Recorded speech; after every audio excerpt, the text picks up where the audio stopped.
Hey everyone, welcome to the Acrobatic Arts Podcast. I'm Loren, and I will be interviewing some of the top leaders and innovators from the dance and acrobatic industry. If you are a teacher, performer, student, or a lifelong learner like myself, you are sure to find these episodes intriguing and full of inspiration. Acrobatic Arts is passionate about providing current and relevant information for everyone. So please, sit back and enjoy as we share our passion with you and the world. I'm speaking with Dr. Linda Bluestein today. Linda is no stranger to our podcast. The wealth of knowledge that she brings when discussing hypermobility disorders is second to none. Let's get things started. Dr. Linda Bluestein, hello and welcome back to the Acrobatic Arts Podcast. Thank you so much for having me back. I love this podcast. I love all the work that you're doing. It's so important to educate dancers and acrobats for all of the things that they should be paying attention to in their training so that they can have a really great experience and be able to dance and participate for as long as possible. So I really think it's wonderful, and I'm really, truly honored to be back. So thank you. You are very welcome. We are so lucky that you've been one of our main guests on the show. We love having you back every year. It seems that we get to do a yearly check-in. And so I'm just wondering, in the past year, what are some things that have come up that you are noticing maybe more of, or that you really want to tell our audience about hypermobility? So the first thing is that there's no such thing as paying attention too soon to how your body feels and how your body is functioning. And I like to use an analogy from the Titanic. If they had taken action a lot sooner, of course, they could have avoided disaster, number one. But if they had taken action at a very soon point in the process, when they were getting closer and closer, to the iceberg, they could have redirected in a much more minor way and avoided that disaster. And I feel like the same thing is true for our bodies. If we redirect, if we make changes at an earlier time, then we can avoid things with a smaller amount of intervention. If we wait until the problems are really big, and if we wait until the problems are more significant, then we can run into a lot more problems. And I'm thinking about a retired dancer I was working with recently. She's 16 years old, and sadly, she's already retired from dance. And she competed at a quite high level, did lots of acrobatics in her routines, was a competition dancer, and her mom is actually a dance teacher. And I met this young lady because I was recording a course at a recording studio in North Carolina, and they happened to be in the area, and I needed a model. So this young lady, mom had signed her up to be a paid model for this course. And this young lady, oh my gosh, she was really crazy bendy. And apparently she had won all kinds of awards in her dance competitions, many of the named awards, like the Gumby Award or the No Bones Award. And she was the featured person, front and center, doing all the tricks. And now at 16, she has a pretty significant amount of pain. And I really want to help dancers and acrobats avoid that, because we know that a higher than normal percentage of dancers and people doing acrobatic arts have joint hypermobility. And people that have joint hypermobility or increased range of motion of the joints may develop problems with their proprioception, or knowing where their body is in space without looking, and other more significant complications. And as I mentioned, by taking action at an earlier point in time, by learning about what is joint hypermobility, what can we do if we suspect that we might have joint hypermobility, we can reduce our risk by taking these steps. And so that's why I've created a lot of resources, and a lot of them are new since I talked to you last. We just introduced this month for Bendy Bodies, we introduced something called Bendy Bulletins. And there are some people who don't like my using the word bendy, and I do understand, because it's not the bendiest person who has the most problems. So the word bendy, I started using it and I still like it because you can be bendy in a historical way. Maybe you used to be bendy and you're not anymore. And our resources, whether it's the podcast, the website, or these new Bendy bulletins, they're for everyone on the joint hypermobility spectrum, whether you used to be hypermobile and you're not anymore, or you are still hypermobile. We have resources for you, and we are constantly evolving and developing new podcasts and new resource material so that we can help people function at their very best. Because I'm trying to be that messenger who's yelling out to the Titanic, turn,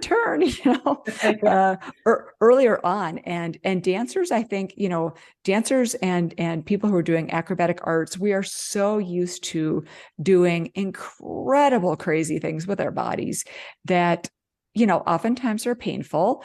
And so we don't always listen to our bodies, and we don't always know how to listen to our bodies and what messages are important to pay attention to. So I'm also trying to train people to listen to their bodies with a curious mindset, not panic, not get overly anxious, but incorporate that information and think, what is my body trying to tell me right now? First of all, congratulations on the Bendy Bulletin. Is it an email or what? How do you get it to the public? So they're available on the website, bendybodies.org. And they're basically each month in the future going forward. Well, actually, we released 3, and then we probably will be releasing a couple a month for a while. But what I'm trying to do is take one piece of paper for each bulletin and answer 5 or so questions that commonly come up. Because what I find surprising in working with clients and patients, that people might understand some really complex topics, but have questions about some of the more fundamental topics. And so I'm trying to lay the foundation for the first 8 or so bulletins. So the first 8 or so bulletins are basically, what is joint hypermobility? How is joint hypermobility different from joint instability? What is flexibility versus hypermobility versus instability? Why are these things important? Why should clinicians look for these things? Is it always bad? These are some of the questions that we answered in the first few bulletins. And what's really cool about the Bendy bulletins is they won't just be written by me. They will be written by other experts in this field who are going to answer 5 or so questions that are questions that they frequently encounter. So we will be tackling a number of different topics in nutrition, for example, in the movement space, in the space of neurodivergence, and a variety of topics, gastrointestinal problems that people encounter, dysautonomia, all kinds of topics. But the goal is to make these things super concise and easy for people to find, and a one-page resource that they can take to their healthcare professional and say, look, this is something that I think might apply to me. Here's a resource. Can you check this out? And if you have time to listen to something in your car, they also have a podcast. So we're hoping that this is a more complete way, because we've gotten a lot of feedback from people that they love the podcast, but they also need to see something in writing. And while we do have the transcripts and are working on the best way to share those, I also felt like we should have things that were very concise and straightforward for people to read. That sounds like an amazing resource. So I hope everyone that wants the knowledge goes and checks that out. I know we were talking earlier. What are your thoughts on forced joint hypermobility? So the interesting thing is that joint hypermobility, which again is greater than expected range of motion of a joint or a group of joints. So somebody could have, for example, knee hyperextension or back knee, or hyperextended knees, which of course for a lot of types of dance is very desirable and creates a beautiful line. Somebody could have knee hyperextension because it comes naturally to them. Maybe their ligaments are more lax and they have that extra degree of extension in their knee. But they also could have knee hyperextension because of doing things like oversplits. And especially if they're doing oversplits and they are, putting their feet on blocks and somebody is putting pressure on their thigh and they're pushing that leg into hyperextension. So it's really important for people to work with really trained and skilled movement professionals that can help them attain maximal flexibility, especially specific to their goals. So I work with a lot of people who are working to be Cirque du Soleil circus performers. Their goals are going to be very different than somebody who, as an adult, has decided that they want to do pole dancing, for example. I know somebody who recently shared with me that they started doing pole dancing and they really, really, really are trying to get their splits. I had this great conversation with a major ballet company physical therapist. And my feeling was that this person who's already an adult and doing this just for fun probably shouldn't force themselves into the splits, and instead work on making themselves strong and having beautiful lines and having fun with it. Because I think what ends up happening is people can incur injury and now they have to stop. And I don't want people to stop. I want people to be able to do these things for as long as possible. And sometimes before we've really encountered a lot of problems, we don't want to listen to our bodies. So this physical therapist, this major ballet company physical therapist, did tell this adult friend of mine that probably would not be a good idea, trying to force themselves into the splits. And by the same token, if you are dancing just for fun, and especially if you're an adult, don't be forcing your knees into hyperextension because you may be incurring more damage. So again, it really comes down to what are your goals? I literally have never, ever, ever told a dancer to stop dancing. Have I given them some advice about how to dance in a way that I thought would be healthier for their body? Most definitely. But I've never told a dancer or an acrobat to stop doing their sport. I'm working with an acrobat right now who is a very, very high level circus performer. And I've been working with her off and on for a while. She started developing more symptoms related to her neck. And understandably, she really wants to get back to her sport as quickly as possible. So sometimes, you have to have a little bit of a reality check of, okay, if you're starting to experience these symptoms, let's think about what are your red light, green light, and yellow light activities. So I asked her to do this exercise. I said, why don't you come up with a list of what are my green light activities? So these are going to vary over time. But at this point in time, what are the activities that I feel confident are very safe and I can do without exacerbating or worsening my pain or joint instability, for example, like feeling like the joint is not in proper alignment? And what are the red light activities? What are the activities that seem like they definitely make my pain worse, my joint instability worse? Definitely don't do the red light ones. Definitely keep doing the green light ones. And now the tricky part is coming up with the yellow light activities.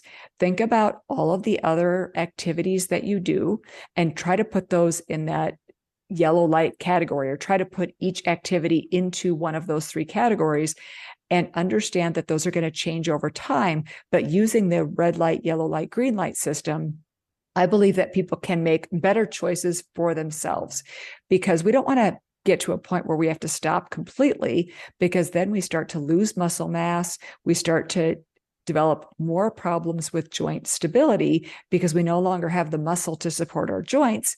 And so instead, we want to be able to maintain these activities for as long as possible. It really is a balance, I think. Yes. It makes sense that the goal of most dancers and acrobats is to obtain some level of flexibility. But on the other side, we also need stability to stay safe. I really like the green light, red light, yellow light, because it makes you check in, then you can make better choices, as you said, but always keeping in mind that it's going to change. And then you have to adjust your training schedule to create that balance of strength and flexibility to stay safe, which I think we're both about. Yes. Yes. So I'm going to jump back to the pre-symptomatic symptoms, or well, I guess it's pre-symptomatic. So how do we help the young dancer or acrobat when they're young if we don't know what's coming up? Right. That's a fabulous question. Okay. So, that's the challenge is we don't know. We don't have a perfect system yet of determining who is going to have problems in the future and who is going to remain asymptomatic. So I group people into different categories. So, or I use 4 different terms basically. So if someone is asymptomatic, that means they don't have any symptoms. If someone is pre-symptomatic, that means that they don't have any symptoms right now, but they develop them in the future. And if someone is symptomatic, that means that they do have symptoms. And then the last category is polysymptomatic. And that's someone that has many symptoms. And again, I'm so passionate about working with dancers and acrobats at an early stage, because once you become polysymptomatic, lots of symptoms, whether it's, gastrointestinal, pain, migraine, joint instability, decreased muscle strength, all kinds of things that can develop.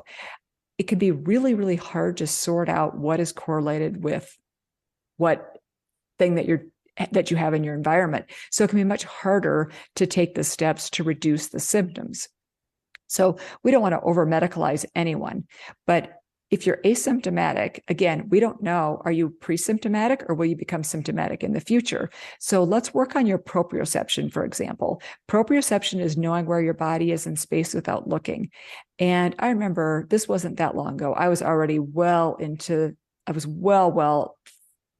rabbit hole of joint hypermobility when I was taking a Zumba class and I was looking in the mirror and I realized, oh my gosh, I'm hyperextending my elbows.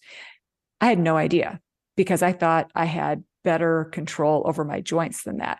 So most of us don't realize that we are not always accurate about where we think our joints are. So if, for example, a dancer or an acrobat gets the same cues over and over again from a teacher, and they think, wait, what's going on here? I felt like I already fixed that correction, then perhaps that's a sign that their proprioception is somewhat impaired or somewhat suboptimal. And the good news is there are things that we can do to improve our proprioception. So in a lot of parts of the world, we're going into summer, which is great. If you happen to have access to a pool, being in the pool, that contact of the water with the skin can help increase your proprioceptive awareness.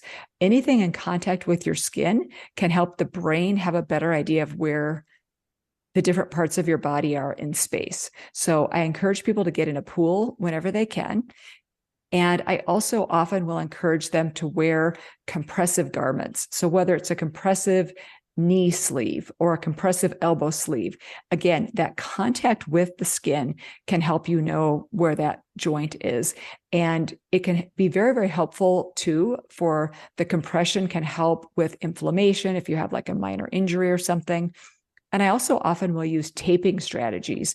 And the same thing, the tape can help if you put tape like in an X on the front side of the elbow or on the back side of the knee, when the elbow or knee is slightly bent, as you come to the end range, then that sensation of the tape pulling on the skin sends a message to the brain, oh, we're nearing end range. So there's some simple things that we can do that can help people to just have a greater awareness of things like proprioception that can really help to reduce injury risk. And I'm glad you mentioned awareness. We usually try to have you on in May, which is Hypermobility Awareness Month, but we I think we were both busy with our schedules, so we're a little bit later this year. But why do you think raising awareness is so important? I think it's really, really important because a lot of people think they're alone. They think they're alone and they end up thinking that they're crazy because if they do have symptoms and they do go to their doctor and the doctor has no clue what they're talking about, the doctor often will be disbelieving of their symptoms. And that can be very harmful, especially for people like me and a lot of my patients and clients who are very intuitive. So we will pick up on the fact that the doctor doesn't believe us. Even if the doctor doesn't say they don't believe us, we'll pick up on that. We'll feel that in the room. And so those messages can be very harmful. Instead, if more doctors and more clinicians are aware of joint hypermobility and how incredibly prevalent it is, probably up to 40% of children and up to 20% or more of adults have generalized joint hypermobility. And amongst dancers, it's probably closer to 80 to 90%, depending on the type of dance that they're doing and the age of the dancers. But we know that this is something that is highly, highly prevalent. And generalized joint hypermobility is a type of joint hypermobility where you have joint hypermobility in a number of joints, usually considered about 5 or more. So we want people to be more aware of this because if that does happen to apply to you or someone that you know, the sooner that you are aware of what's going on, the sooner that you can validate yourself. You can say, oh, okay, this is perhaps what's contributing to my symptom picture. And maybe there's some things that I can do that I can help myself feel better. Because a lot of the low-hanging fruit, you don't even need a doctor for. So I was diagnosed in my 40s, and for years, for probably about a decade, I kept telling my doctor, something is wrong with me and I don't know what it is, but my body is not normal. I get injured really easily. I don't heal well. I've been getting all these different tears of things. And it wasn't until many years later that I finally got diagnosed. Looking back, I had symptoms from early childhood, actually. So it's really, really important to give people that information. And that's why I founded the podcast, Bendy Bodies with the Hypermobility MD. I wanted to provide accessible information to as many people as possible. And some of the episodes are very dance specific. Other episodes are very medically specific. There are different topics that we address, and we're working on doing a better job of sharing playlists with people so that they can more quickly find what they're looking for. So it's a resource that I want people to be aware of because we've heard from so many people, oh my gosh, I thought it was just me. Oh my gosh, I thought I was crazy. We've gotten such incredibly positive and supportive messages from people. Jennifer Milner, my co-host, and we've just heard from so many people that they found it really helpful. So I want people to be aware, whether you're the patient, a family member, a caregiver, or a healthcare professional, everyone needs this information. And dance teachers, acrobatic coaches, athletic coaches, athletic trainers, physical therapists, they all need this information as well. We couldn't agree more here at Acrobatic Arts. We are so passionate about safety as well. And, nothing makes us happier than joining forces with you and not only raising awareness in the month of May, but we're going to raise awareness all year long so that, as you said, people know that they're not alone and that there is help out there. Yeah, definitely. And I do want to add one other thing to that, which is I think for dancers and acrobats especially, it can be so challenging because most everyone is hypermobile.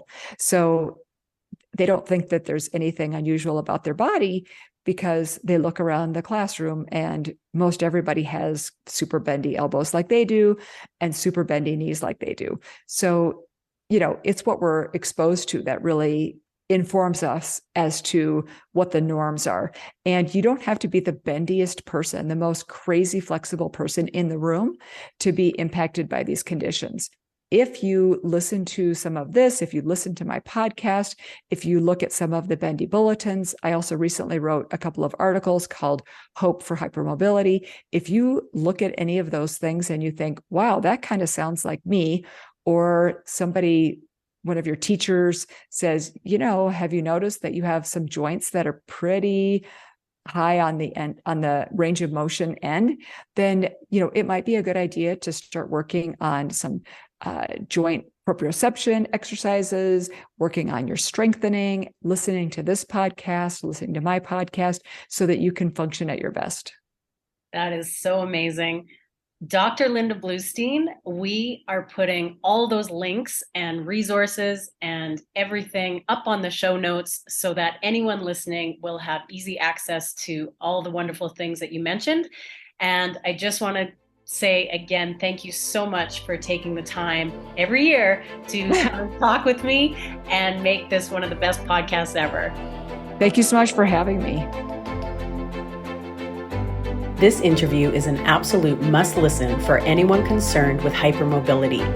If you know someone that could benefit from hearing this information, please share this episode. Help them to make positive changes in their lives. Thanks for listening, everyone, and have a great day.